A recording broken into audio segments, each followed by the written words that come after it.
খালা প্রায়ই আমার ঘরে আসতেন, তবে একদিন বিশেষ এক কারণে আমি নিজেই খালার ঘরের দিকে গেলাম। খালু তখন বাইরে ছিলেন, কিন্তু খালার ঘর থেকে অদ্ভুত কিছু শব্দ আসছিল, যা আমাকে বেশ অবাক করল। আমি আস্তে করে খালার ঘরের দরজার ফাঁক দিয়ে তাকালাম এবং যা দেখলাম তাতে অবাক হয়ে গেলাম। আমার খালা তখন মোবাইল ফোনে মনোযোগ দিয়ে কিছু করছিলেন। তার মুখে একটু অন্যরকম হাসি ফুটে উঠেছিল। সেই মুহূর্তে আমি কিছুটা অস্বস্তি অনুভব করলাম, কারণ তিনি এমন ধরনের পোশাক পরেছিলেন যা সাধারণত আমি তাকে পরতে দেখি না।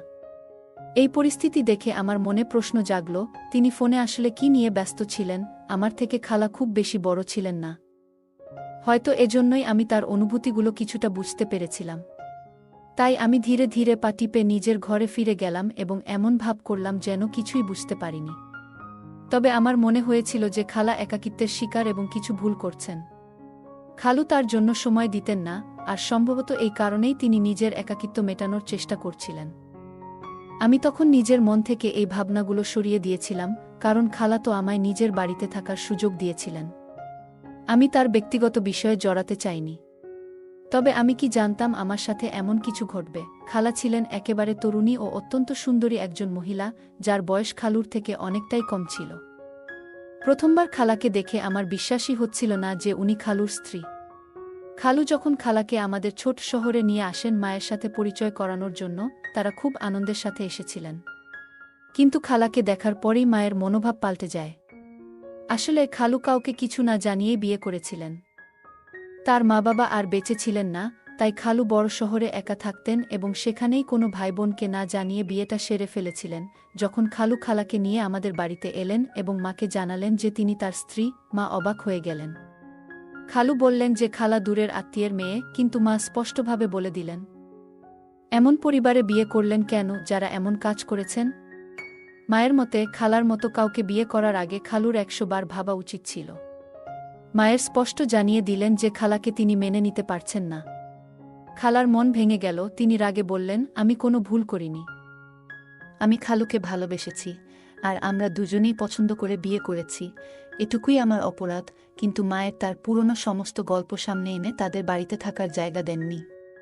খালু যেমন খালাকে নিয়ে এসেছিলেন তেমন করেই ফিরে গেলেন। খালু আর খালার চলে যাওয়ার পর মা খালার সম্পর্কে আমাদের সামনেও অনেক কটু কথা বললেন। মা জানালেন খালার পরিবার অতীতে নানা সময়কার আত্মীয় ছিলেন এবং তাদের পরিবার সবসময় অর্থলোভী ও সন্দেহজনক চরিত্রের ছিল। এই কথাগুলো শোনার পর আমরাও মায়ের কথা মেনে নিলাম এবং ভাবলাম হয়তো খালা লোভেই বিয়েটা করেছেন। খালা ছিলেন খালুর থেকে বয়সে অনেক ছোট এবং খুবই সুন্দরী। তাই আমার মনে প্রশ্ন জেগেছিল, কেন তিনি এত বড় বয়সের একজন ব্যক্তির সাথে বিয়ে করলেন? আমার বোনেরাও বলেছিল হয়তো খালা টাকার লোভেই এই বিয়ে করতে বাধ্য হয়েছিলেন। তবে যখন আমি বড় শহরে খালুর বাড়িতে থাকলাম, ধীরে ধীরে খালার সাথে আমার বন্ধুত্ব গড়ে উঠল। সময়ের সাথে সাথে আমাদের সম্পর্ক আরও মজবুত হল। আমার মনে হতে শুরু করল হয়তো আমার মা খালার ব্যাপারে ভুল ধারণা পোষণ করতেন। খালার আচরণ আমার প্রতি খুবই বন্ধুত্বপূর্ণ ছিল। তিনি ছিলেন একেবারে খোলামেলা, আমাদের মধ্যে কোনো দ্বিধা ছিল না। খালা এমনভাবে আমার সাথে মিশতেন যেন আমরা বহুদিনের পরিচিত। খালা বাড়ির কাজকর্ম করে এসে আমার কাছে বসতেন।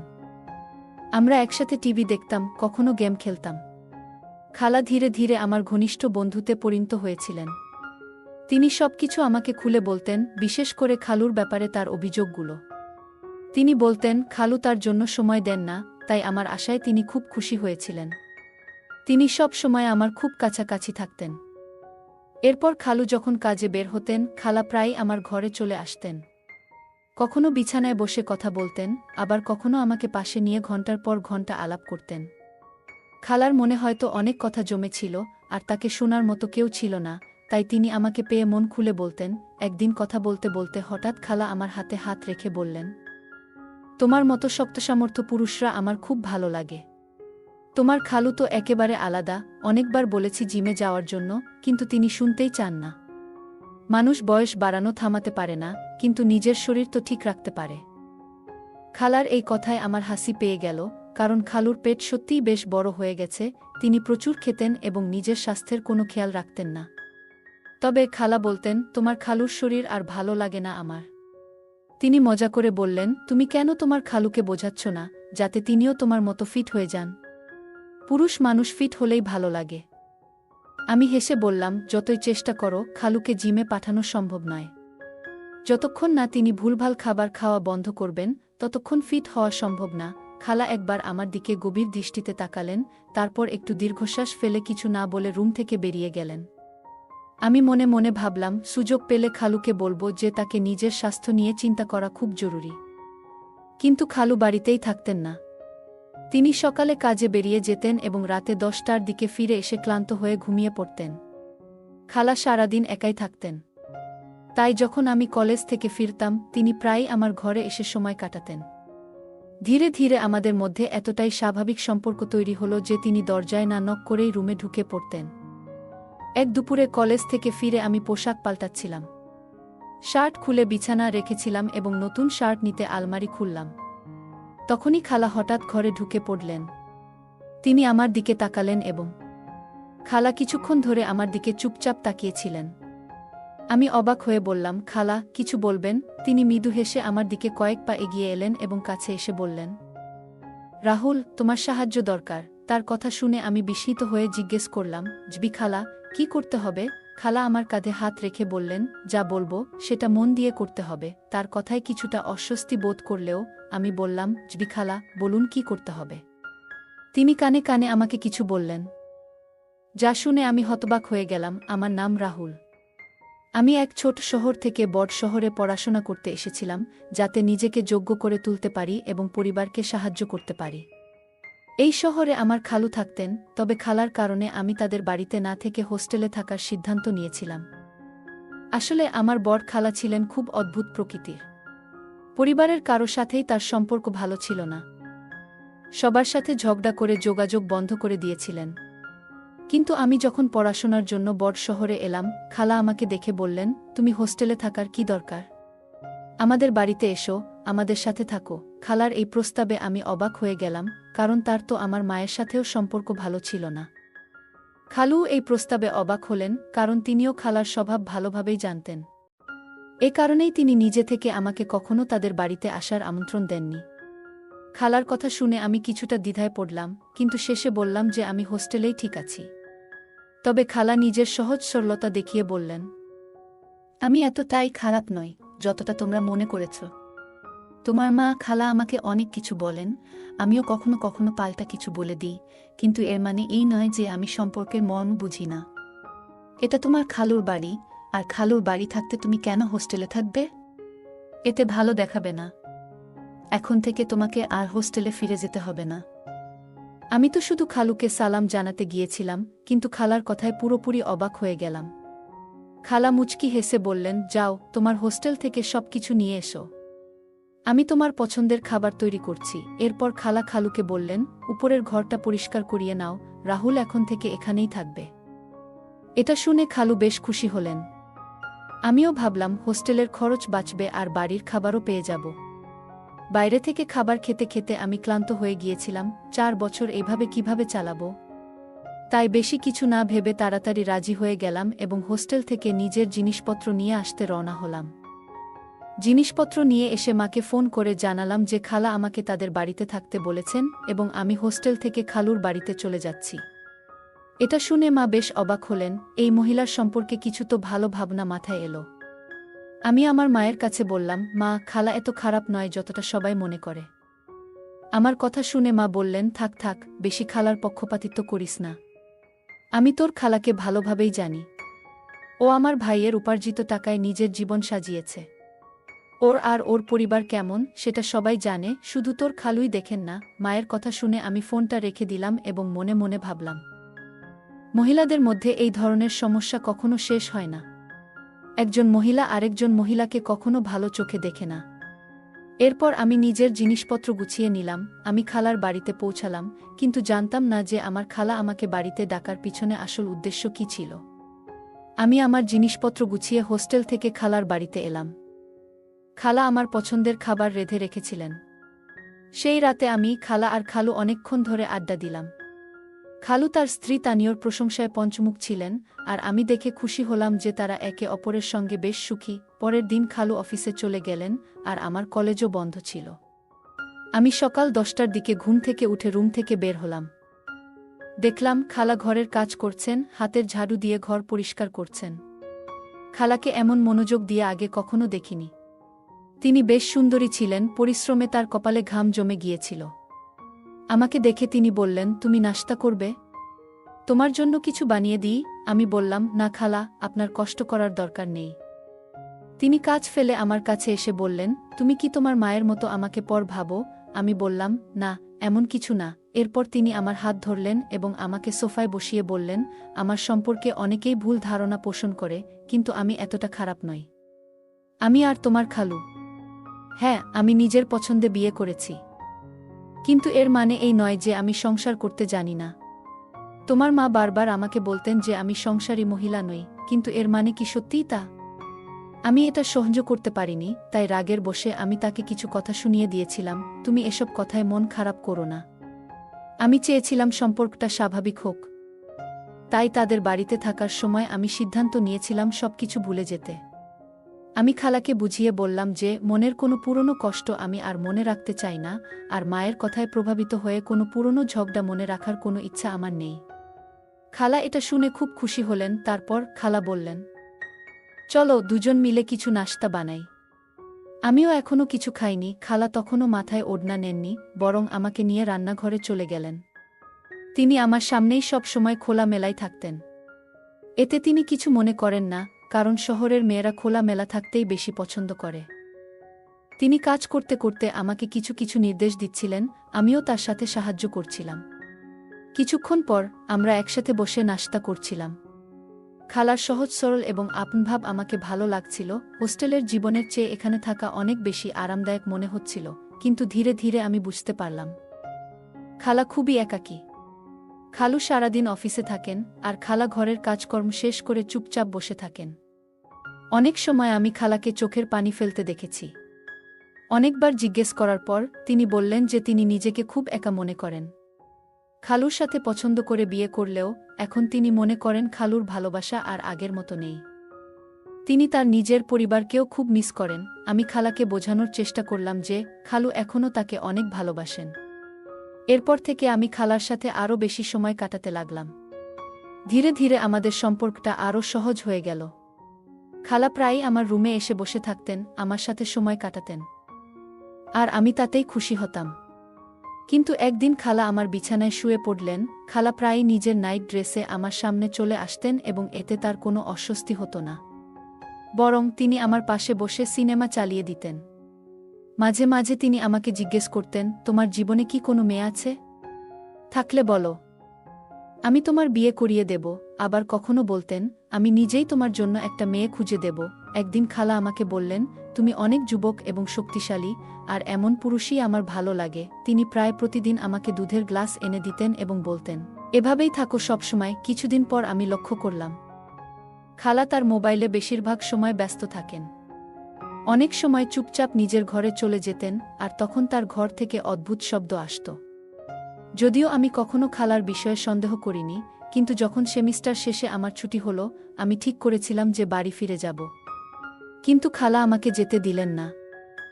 বরং জোর করে আমাকে থেকে যেতে বললেন, তুমি চলে গেলে আমি একা হয়ে যাব, তাই তুমি যেও না। আমি খালার কথা রাখতে থেকে গেলাম। সারাদিন আমরা বাইরে ঘুরতাম, আর খালা আমার খুব কাছাকাছি থেকে আমার সঙ্গে ছবি তুলতেন। তিনি বলতেন, তোমার খালু এসব নিয়ে কোনো আগ্রহই রাখেন না। খালা আমাকে নিয়ে প্রায় সব শপিং মলে ঘুরতে যেতেন, আর আমরা যখন ক্লান্ত হয়ে বাড়ি ফিরতাম, তখন তিনি আমার রুমেই চলে আসতেন। এখন এতটাই অভ্যস্ত হয়ে গিয়েছিলাম যে এতে আর কোনো অস্বস্তি লাগত না। তবে যখনই আমি আমার মায়ের সাথে ফোনে কথা বলতাম, মা বলতেন, খালার থেকে একটু দূরে থাকো। তিনি তেমন ভালো মহিলা নন, কিন্তু এখন আর আমি মায়ের কাছে এসব কথা বলতাম না। আমার মনে হতো, মা আসলে খালার প্রতি হিংসার কারণেই এসব বলছেন, কারণ খালুর তো ভালো চাকরি ছিল। বিয়ের আগে খালু তার ভাইবোনদের জন্য অনেক খরচ করতেন, কিন্তু বিয়ের পর খালার জন্যই সবকিছু করেছিলেন। হয়তো এই কারণেই আমার মা খালাকে পছন্দ করতেন না। কিন্তু আমি খালার মধ্যে তেমন কোনো খারাপ কিছু দেখতে পাইনি। খালু আমাদের প্রচুর টাকা দিতেন, কারণ বিয়ের আগে তিনি তার সব রোজগার ভাইবোন ও তাদের সন্তানদের জন্য খরচ করতেন। সম্ভবত এই কারণেই তাদের কেউ খালুর বিয়ের দিকে মনোযোগ দেয়নি। খালার সাথে সময় কাটানো আমার জন্য খুব ভালো লাগত, আর ছুটির দিনগুলোও দ্রুত কেটে যাচ্ছিল। আমার মা আমাকে বারবার ডাকছিলেন, কিন্তু আমি আর ফিরে যাইনি। আমি বলেছিলাম, আমি এখানে বন্ধুদের সঙ্গে আছি। কলেজ পুনরায় শুরু হওয়ার পর একদিন আমি ক্লাস থেকে ফিরে এসে আমার ইউনিফর্মের শার্ট খুলে বিছানা রাখলাম এবং অন্য জামা খুঁজছিলাম। সেই সময় খালা হঠাৎ ঘরে প্রবেশ করলেন। আমাকে শার্ট ছাড়া দেখে তিনি হাসি দিয়ে বললেন, তুমি জামাগুলো তো ছড়িয়ে ছিটিয়ে রাখছ কেন? তারপর তিনি নিজের ওড়না ঠিক করতে করতে বললেন, তাড়াতাড়ি করো, একটু সাহায্য দরকার, শার্টটা ঠিক করে দাও। আমি অবাক হয়ে বললাম, কি হয়েছে খালা? খালা বললেন, আর কিছু নয়, আমার জামার চেইনটা আটকে গেছে, একটু সাহায্য করবে? আমি খালার কথা মতো চেইনটা ঠিক করতে এগিয়ে গেলাম। হঠাৎ খালা পিছনে ঘুরে আমাকে কাছে টেনে নিলেন। আমি অবাক হয়ে গেলাম এবং একটু ঘাবড়ে গেলাম, বুঝতে পারছিলাম না কি ঘটছে। তখনই খালুর গম্ভীর কণ্ঠ ভেসে এলো। এখানে কি চলছে? খালুর কণ্ঠ শুনেই আমি তাড়াতাড়ি দূরে সরে গেলাম। খালাও দ্রুত উঠে দাঁড়ালেন, আর তার জামার চেইন খোলা থাকায় সেটা ঠিক করতে লাগলেন। খালা খালুর সামনে পড়েই কান্নাকাটি শুরু করে দিলেন এবং তাকে শক্ত করে জড়িয়ে ধরলেন। তিনি বলতে লাগলেন, আমি তো ওকে আপনার ভাগ্নে ভেবে বাড়িতে জায়গা দিয়েছিলাম, তার যত্ন নিয়েছি, কিন্তু দেখুন, ও আমার মান সম্মানের শত্রু হয়ে উঠেছে। দেখুন তো, ও আমার শার্টটাও পুরো নষ্ট করে দিয়েছে। এটা বলেই তিনি নিজের শার্টের দিকে ইশারা করলেন, যা কিছুটা ছেঁড়া ছিল। তারপর খালা বলতে লাগলেন, আমি আপনাকে অনেকবার বলার চেষ্টা করেছি যে ওর মনোভাব ভালো না, কিন্তু সাহস পাইনি। ভয় ছিল আপনি আমার কথায় বিশ্বাস করবেন না, উল্টে আমাকেই ভুল বুঝবেন। তাছাড়া আপনার পরিবারের লোকজন তো আগেই আমাকে ভালোভাবে নেয় না। যদি এই ঘটনা কাউকে জানানো হয় তাহলে সবাই আমাকে দোষ দেবে। আমি তো সবকিছু সঠিকভাবে করার চেষ্টা করছিলাম, কিন্তু ফেঁসে গিয়েছি। এরপর খালা নিজের মোবাইল ফোন বের করে সেই ছবিগুলো দেখালেন, যা তিনি নিজেই আমার সঙ্গে ঘনিষ্ঠভাবে তুলেছিলেন। খালা বললেন, ও এই ধরনের কাজ অনেক দিন ধরেই করে আসছে, কিন্তু আমি উপেক্ষা করেছি। আজ তো ও সব সীমা ছাড়িয়ে গেছে। আপনার বোন নিজেকে অনেক সম্মানিত বলে দাবি করেন, কিন্তু তার ছেলেকে তিনি মহিলাদের সম্মান করতে শেখাননি। আমাকে সবসময় বদনাম করে, খারাপ কথা বলে এড়িয়ে চলে, আর তার ছেলে এমন কাজ করছে, অথচ তাকে কোনো খবরই নেই। এই কথা শুনে খালু রেগে গিয়ে আমার কাছে এসে এক চড় মারলেন এবং বললেন, তোমার মা সবসময় আমার স্ত্রীকে খারাপ চরিত্রের বলে এসেছে, কিন্তু নিজের ছেলেকে কিভাবে মানুষ করেছেন তা কি চোখে পড়ে না? এখনই আমার বাড়ি থেকে বের হয়ে যাও। তারপর খালু আমার সামনে থেকেই আমার মায়ের কাছে ফোন করলেন এবং বললেন, তোমার ছেলেটা আমার স্ত্রীর সম্মানের উপর আঘাত হেনেছে। তিনি আমার মা সম্পর্কে খারাপ মন্তব্য করে ফোন কেটে দিয়ে নিজের ঘরে চলে গেলেন। আমার খালা কাঁদতে কাঁদতে তার পেছনে চলে গেলেন। সবকিছু এত তাড়াতাড়ি ঘটে গেল যে আমি কিছু বুঝে ওঠার আগেই নিজেকে দোষমুক্ত করার জন্য কিছুই বলতে পারলাম না। খালু আর আমার সঙ্গে কোনো কথাই বলতে চাইছিলেন না। আমি কান্না করতে করতে আমার জিনিসপত্র গুছাতে লাগলাম। কিছুক্ষণ পর খালা চুপিসারে আমার ঘরে ঢুকলেন। আলমারির পাশে ঠেস দিয়ে দাঁড়িয়ে হেসে বললেন, তোমার মা সবসময় আমাকে খারাপ পরিবারের মেয়ে বলে অপমান করেছে, আমার চরিত্র নিয়ে কথা বলেছে। অথচ আমার একমাত্র দোষ ছিল, আমি প্রেম করে বাড়ি থেকে পালিয়ে বিয়ে করেছিলাম। এখন দেখো কিভাবে তোমাকে খারাপ চরিত্রের হিসেবে খালুর সামনে দাঁড় করিয়ে দিলাম। এখন তোমার মা বুঝবে বিনা কারণে কাউকে দোষ দিলে তার উপর কিভাবে বিপদ আসে। আমি তো বিয়ে করেছি, কিন্তু তোমার উপর যে অভিযোগ উঠেছে সেটা তো খুব ভয়ানক। সারা জীবন এই কলঙ্ক কখনো ধুতে পারবে না। তোমার মামা এখন তোমার সমস্ত আত্মীয়দের ফোন করে তোমার কাজকর্মের কথা বলছেন। এবার কিভাবে পরিবারের মধ্যে মুখ দেখাবে? আর তোমার মা কিভাবে সবাইকে জবাব দেবেন সেটা আমি দেখতে চাই। এ কথা বলে খালা হেসে ঘর থেকে বেরিয়ে গেলেন, আর আমি যেন মাটির নিচে তলিয়ে গেলাম। তখনই আমার মাথায় এলো, এটা সবই আমার মায়ের সাথে শোধ নেওয়ার জন্য ছিল। তারা ভালোর মুখোশ পরেছিলেন, কিন্তু ভিতরে ভিতরে প্রতিশোধের আগুন পুষেছিলেন। তবে কোথাও আমার এবং আমার মায়েরও ভুল ছিল। কেন আমি আমার যুবতী খালার কাছাকাছি গিয়েছিলাম? কেন আমি তাকে এমন সুযোগ দিয়েছিলাম? যদি আমার মা তার চরিত্র নিয়ে প্রশ্ন না তুলতেন, বারবার তাকে অপমান না করতেন, হয়তো তিনি এ ধরনের কাজ করতেন না। আমি আমার জিনিসপত্র গুছিয়ে নিলাম, চুপচাপ খালুর বাড়ি ছেড়ে বেরিয়ে গেলাম। মা আমাকে আবার ডেকে পাঠিয়েছিলেন। বাড়ি ফিরে যাওয়ার পর মা আমাকে খুব তিরস্কার করলেন। আমি মাকে পুরো ঘটনা খুলে বললাম, কিন্তু তিনি বললেন, তোমার কথায় কেউ বিশ্বাস করবে না, কারণ তোমার খালু সবাইকে বলছেন যে তিনি নিজে তোমাকে সব দেখেছেন। কেউ বিশ্বাস করবে না যে তুমি কিছুই করনি। আমি মাকে বললাম, তুমি কখনো বিশ্বাস করতে চাইলে না যে খালা খারাপ নন। বরং তুমি নিজেই তাকে খারাপ বলেছিলে, যদিও তিনি তোমার সাথে কখনো কোনো অন্যায় করেননি। তুমি তাকে ভালোভাবে চিনতেও না, শুধু কিছু কথা শুনেছিলে অন্যদের কাছ থেকে, আর সেই শোনা কথার উপর ভিত্তি করেই তুমি খালাকে কটু কথা শুনিয়ে যেতে। কিন্তু কিভাবে জানো যা তুমি শুনেছ সেটা সত্যি ছিল নাকি মিথ্যে? যেমন আমার উপর আনা অভিযোগ, আমি মাকে বললাম সম্পর্কগুলোর মাঝে বিষ ঢেলে দিয়েছিলে তুমি, আর তার মূল্য আমাকেই দিতে হলো। আমি খালাকে দোষী মনে করি না, বরং তুমি দোষী। আমি কখনো খালার মধ্যে লোভ বা খারাপ কিছু দেখিনি, এমনকি খালুর সাথেও তার কোনো খারাপ আচরণ চোখে পড়েনি। তবে তোমাদের কথাবার্তার কারণে হয়তো তিনি একটু কঠোর ছিলেন খালুর প্রতি। আমার কথা শুনে মা চুপ করে গেলেন। গল্পটি আমাদের শেখায় যে পারিবারিক সম্পর্কের মধ্যে যোগাযোগ ও বোঝাপড়া কতটা গুরুত্বপূর্ণ। গল্পের গুরুত্ব আমাদের জীবনে অত্যন্ত গভীর ও বহুমুখী। এটি শুধু বিনোদনের উৎস নয়, বরং শিক্ষা, অভিজ্ঞতা বিনিময় এবং সমাজে ইতিবাচক পরিবর্তন আনার একটি শক্তিশালী মাধ্যম। প্রতিটি গল্প আমাদের নতুন দৃষ্টিভঙ্গি, শিক্ষা এবং অভিজ্ঞতার সঙ্গে পরিচয় করিয়ে দেয়, যা আমাদের জীবনকে নতুন আলোতে দেখতে সাহায্য করে। এভাবে গল্প আমাদের সমাজ, সংস্কৃতি এবং ব্যক্তিগত বিকাশের একটি অবিচ্ছেদ্য অংশ হয়ে ওঠে। তাই আমাদের উচিত গল্প বলার ও শোনার এই শিল্পকে কেবল রক্ষা করা নয়, বরং সেটিকে আরও বিকশিত করা। এর মাধ্যমে আমরা আমাদের চিন্তা প্রসারিত করতে পারব, অনুভূতিকে আরও গভীর করতে পারব এবং পারস্পরিক সংহতির বন্ধনকে শক্তিশালী করতে পারব। বন্ধুরা, যদি এই গল্পটি ভালো লেগে থাকে, তাহলে দয়া করে ভিডিওটি লাইক করুন এবং আমাদের চ্যানেলটি সাবস্ক্রাইব করুন। পাশে থাকা বেল আইকনটি প্রেস করুন, যাতে করে আমরা যখনই নতুন ভিডিও আপলোড করি তার নোটিফিকেশন সবার আগে আপনার কাছে পৌঁছে যায়। ধন্যবাদ, দেখা হবে আমাদের পরবর্তী ভিডিওতে।